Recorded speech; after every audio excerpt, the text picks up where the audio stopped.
ఇక బీఆర్ఎస్ నేతల భూ కబ్జాలపై యాక్షన్ సురు, పలు జిల్లాల్లో రంగంలోకి దిగిన ఆఫీసర్లు, కేసుల నమోదు, కూల్చివేతలు ప్రారంభం. ఖమ్మంలో బీఆర్ఎస్ కార్పొరేటర్ పై కేసు నమోదు. సూర్యాపేటలో 14 మంది గులాబీ నేతల కబ్జాలపై ఎంక్వైరీ. నిర్మల్, సిద్దిపేట జిల్లాలోను భూ ఆక్రమణలపై విచారణ. ప్రభుత్వం మారడంతో పెరుగుతున్న ఫిర్యాదులు అంటూ లైవ్ చూస్తున్న సోదరులారా, మీ ఊర్లో టీఆర్ఎస్ నాయకులు భూ కబ్జాలకు పాల్పడ్డారా? ఒక్కసారి చెప్పండి. ఇప్పుడు తెలుస్తుంది ఎవరెవరు ఎంతెంత పాల్గొన్నారు, ఏం కథ అనేది మొత్తం లెక్క బయటకు వస్తుంది.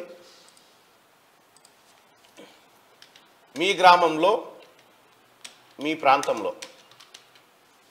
ప్రాంతంలో టీఆర్ఎస్ పార్టీ నాయకులు భూ కబ్జాలు చేశారా? హ్యాపీ న్యూ ఇయర్ అందరికీ. మీ ప్రాంతంలో టీఆర్ఎస్ నాయకులు భూ కబ్జాలు చేశారా? టీఆర్ఎస్ నాయకులు భూ కబ్జాలు చేశారు అనుకుంటే ఫస్ట్ ఆప్షన్, టీఆర్ఎస్ నాయకులు భూ కబ్జా చేయలేదనుకుంటే రెండో ఆప్షన్ ని క్లిక్ చేసి మీ ఒపీనియన్ ని చేయండి. ఇక అంగుటి గురించి చెప్తావు, అంగుటి పెట్టింది అడగోలుగా, ఏం సప్పుడే లేదుగా. ఆయన భూమిలో తింటాడా? ఎస్, మీ ఒపీనియన్ తెలియజేయండి. 3170 ఆధార్ కార్డుపై మద్యం ఇవ్వాలనా? కార్డు తీసుకుంటే ఇచ్చి ఆధార్ కార్డుపై మద్యం అమ్మాలి, ఆధార్ కార్డుపై పెడుతున్నాను. రైట్, ఒపీనియన్ చెప్పండి. మీ ప్రాంతంలో టీఆర్ఎస్ నాయకులు భూ కబ్జాలు చేశారా? టీఆర్ఎస్ నాయకులు భూ కబ్జా చేశారనుకుంటే ఫస్ట్ ఆప్షన్, టీఆర్ఎస్ నాయకులు భూ కబ్జా చేయలేదనుకుంటే రెండో ఆప్షన్ పైన క్లిక్ చేయండి, మీ ఒపీనియన్ తెలియజేయండి. ఇక ఇవి సరిపోతాయి. మొత్తం జిల్లాలలో ఎక్కడెక్కడ టీఆర్ఎస్ పార్టీ నాయకులు భూ కబ్జాలు చేసిరో మీరు అధికారులకు ఫిర్యాదు చేయండి. ఎవరెవరి పేదవాళ్ళ భూములు అయితే గుంజుకున్నారో గత పాలకులు, టీఆర్ఎస్ నాయకులు పోయి అధికారులకు ఫిర్యాదు చేయండి.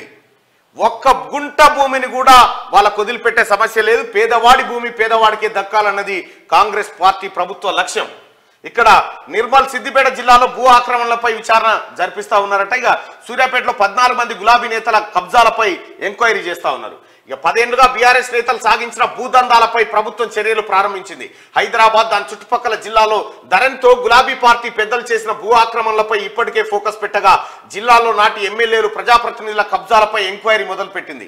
బీఆర్ఎస్ నేతల కబ్జాలపై ఫిర్యాదులు వెల్లువెత్తుతుండగా విచారణ జరపాలని ప్రభుత్వం అధికారులను ఆదేశించింది. ఈ మేరకు పలు జిల్లాల్లో రంగంలోకి దిగుతున్న ఆఫీసర్లు అక్రమ కట్టడాలను కూల్చివేస్తూ కేసులు నమోదు చేస్తున్నారు.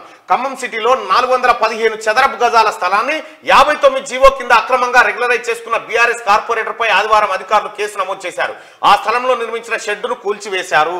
415 గజాల స్థలం ఖమ్మంలో కబ్జా పెట్టారట. రెవెన్యూ మంత్రి ప్రాతినిధ్యం వహిస్తున్నటువంటి ఆ జిల్లా నుంచి కూల్చివేతలు స్టార్ట్ అవుతా ఉన్నాయి. కొత్త సంవత్సరంలో భూ కబ్జాలకు చెరబట్టిన భూముల నుంచి విముక్తి దొరకాలి. ఖమ్మం సిటీలో బీఆర్ఎస్ లీడర్లు కబ్జా చేసిన భూములపై ఆఫీసర్లు ఫోకస్ పెట్టారు. 59 జీవో కింద జరిగిన అక్రమ రెగ్యులరైజేషన్ ఫైళ్ల దుమ్ము దులుపుతున్నారు.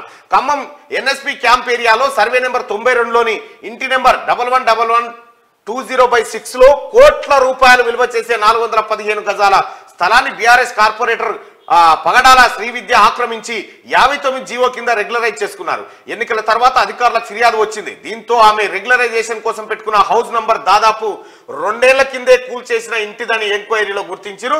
మొత్తం కూలగొట్టిరు.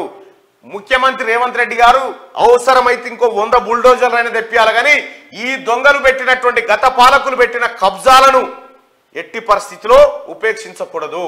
వాటిని విడిచి పేదవాళ్ళ ఎవరైతే భూములు కబ్జా పెట్టారో వాళ్ళకు అందచేయాల్సినటువంటి అవసరం ఉంది ఎంతైనా.